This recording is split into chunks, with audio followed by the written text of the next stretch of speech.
Good afternoon, YouTube. I'm in Memphis, Tennessee, and it is fucking beautiful here. I mean, yesterday, take these off so I can reglue them. That's like a daily or twice daily thing, regluing my glasses so they'll hold together. Get some money, get my insurance stuff taken.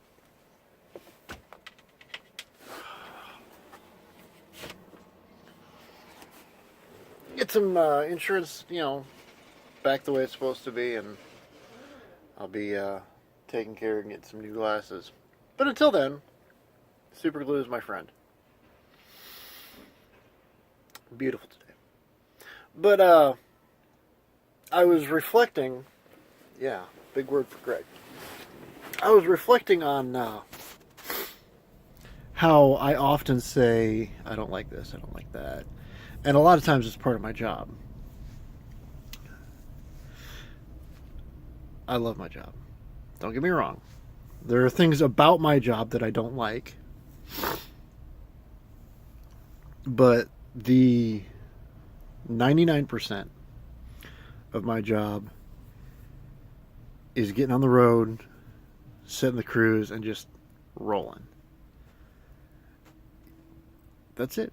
That's 95% of my job is that. That I love. That it can get tiring. It can get extremely tiring. But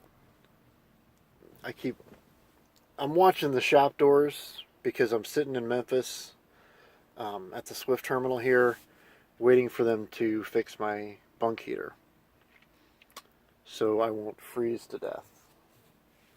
And they're also supposed to fix the idle interrupt where I can't keep the truck running. There's a collision cam that's just kind of hanging there. That's not right. That's so not right. And there's some grommets on my. Okay. When a truck connects to a trailer, you have to hook up the air lines for the air brakes. The connections are called glad hands. It's two pieces that kind of lock in together like this. So they call them glad hands. Why glad? I don't know. That I don't know. But inside them are little rubber seals to keep the air from leaking out of the connection and dumping all your air so you don't have any air to release your brakes. So, the seals on my glad hands on this new truck I just got yesterday, it wasn't me,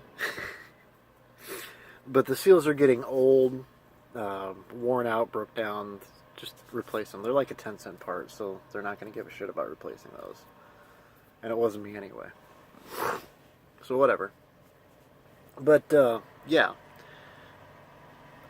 I don't actually consider the driving part of my job to be part of my job per se. Because it's not work. Dude. Fucking hit me, I'm gonna beat your ass. That ain't cool. Yeah, watch that mirror before you slam it into the... Okay. Oh, look, he's another foot over. This is the second time this guy's parked his truck next to mine, and he's just reckless as hell. And last time he parked so close he could barely get out the door. He's a skinny guy, too. He could barely get out the door because he was so close to my truck. About another foot further over this time. Where was I? Oh, yeah. I don't really consider the driving part of my job to be work. The work of my work is hooking and unhooking trailers, backing up to docks, waiting to be unloaded or loaded. That right there, probably the hardest part of my job is the waiting to get loaded or unloaded. It can take hours, nothing's happening, and then all of a sudden, boom, you hear a forklift go into your trailer. And then you wait, and wait, and wait, and then boom, there's another forklift. I mean, don't get me wrong, there are some places that don't do this. They're very quick, very fast, efficient, in and out, done. You could be gone in half an hour, which is amazing. They We figure for a drop and hook, which is where you drop one trailer, pick up another, you're going to spend about half an hour at the shipper or receiver, whichever one it is. If you've got a live load or unload and they're done in half an hour, but the trailer stuff, that's the work of my job. The driving part, it can get tedious. It can get. Had to come down on my way to Millingville, I don't know, wherever I delivered this morning. I guess it was this afternoon. It was a little afternoon. Had to come down Highway 51. I took. Check this out. This should make you laugh. I picked up the load at a Walmart distribution center right off of Interstate 55. Then I went a little down Interstate 55 to a Love's in Dwight, Illinois. I've stopped at that one quite a few times. They really like using that Love's. I don't know why. But I got back on 55 South and, set up my GPS and immediately it said turn around and take this 2-lane country road that I've taken it before. It's shit. They wanted me to take that across to Interstate 57 and get on 57. Now, I'm on 55. Remember this. I'm on 55, and the GPS wants me to go on this 2-lane road across Illinois to Interstate 57, get on 57 South. I didn't do that. I went down 55 to 74, got on 74 East, and then got on 57 South. I took 57 South down to Southern Illinois, and I'm not sure whether it was in Illinois or in Missouri, but guess what interstate I ended up on? That's right, Interstate 55. So, I went from 55 to 74 to 57, back to 55. Then I got on 155 and ended up taking Highway 51 South to just north of Memphis, where I delivered. Picked up a piece of shit trailer that was empty. Immediately had to call in and say, hey, this trailer's got a jacked up tire. It looked like the bands in the tire had twisted. I don't know if you've ever experienced this before, but it happens. The steel bands in your tire can get twisted, and then not only is the tire out of round, but it gets this really wonky wear pattern. It almost looks like it's a sine wave on the tire of, bald on this side and good tread on the other side. It's weird. But it looks like the band had twisted and had been driven for several thousand miles afterwards. I mean, it had needed changed for a long time. It was not legal to drive. However, I was only 20 miles away from the terminal, so I called in and said, I'll take this to the terminal. The claims person I talked to, because if I don't call claims, they could have, said it was my fault. It happened when I was driving or something like that. The claims person I talked to wanted to send on-road to me, and I'm like, no, it's still drivable. I can take it to the terminal. I'm sure it's a hell of a lot cheaper to replace a tire at the terminal than to, call on-road out to replace a wonky tire. Yeah, there was a little bit of vibration. I was kind of worried when traffic had a cop sitting back by my... It was on the trailer tandems. Okay, and as I'm going down, towards Memphis to, go to the terminal, traffic had a cop sitting right next to my rear tandems in the other lane, of course. But, you know, the way the traffic was flowing for about 3 miles, he was right there by my rear tandems. Right? Luckily, it was an inside tire. It was the inside rear driver's side tire is what it was, on the trailer. But, you know, and he was also a sheriff, not a DOT officer.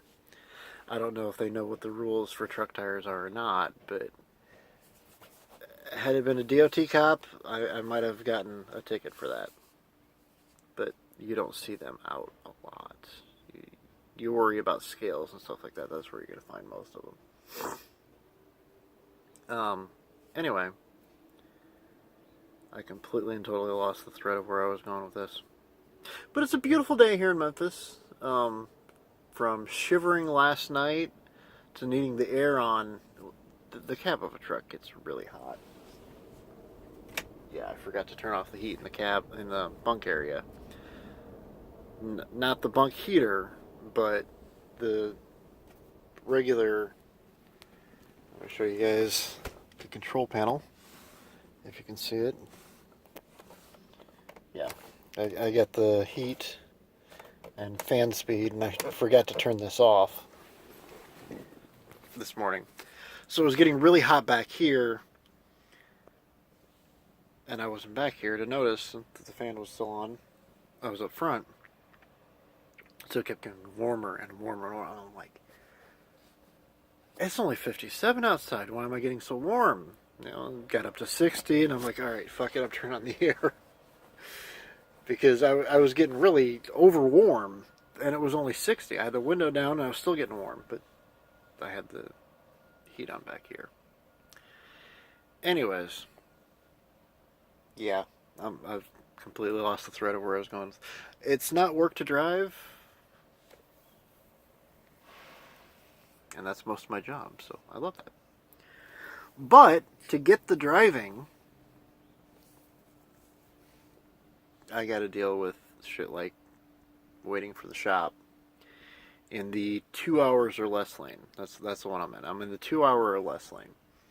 And what that means is they'll get to me sometime within 2 hours of when I pulled into this lane, or less. There's 2 trucks over in the 1 hour or less lane. They've been there since I got here, which was, about 45 minutes ago. So, you know, I have it probably at least another hour and 15 minutes, and it's, 4 o'clock? Quarter after 4? I might have second shift working on my truck. That might be why they stuck me over here, so the second shift could deal with my bullshit. Oh! The shop guy, they request that the drivers stay with their trucks until the shop gets to them to what's called pre-qualification. Basically, they need to know what's wrong with your truck before they assign to where it's going to get fixed. The guy that's doing it, if you know Jason Peltier, you know exactly what this guy looks like. I mean, take the tattoos off and lighten the hair just a little bit, you know, that scruffiness, you know, trimmed up, and that's who the shop guy was. I'm like, before I get into do you have any, you know, relatives up in Illinois, the Peltiers? And no, of course not. He looks at me and he's like, nope, leave. And I'm like, what? And he's like, leave, get out of here. And I'm like, but my truck's got... what I said is, I've actually got problems. And he looks at me and says, yeah, I'm sure you do, but I don't get paid $200 an hour to listen to him. It's funny shit. But yeah, to get the driving, I have to deal with the bullshit. And driving isn't work for me. It's fun. I get paid to have fun. I don't get paid to sit here and wait, but, you know, that's what you gotta do. Anyways, that's my really long video for the day. Rambling and all kinds of off-trackness and, yeah, my usual. Anyways, YouTube, I'll talk to you later. Love you. Bye.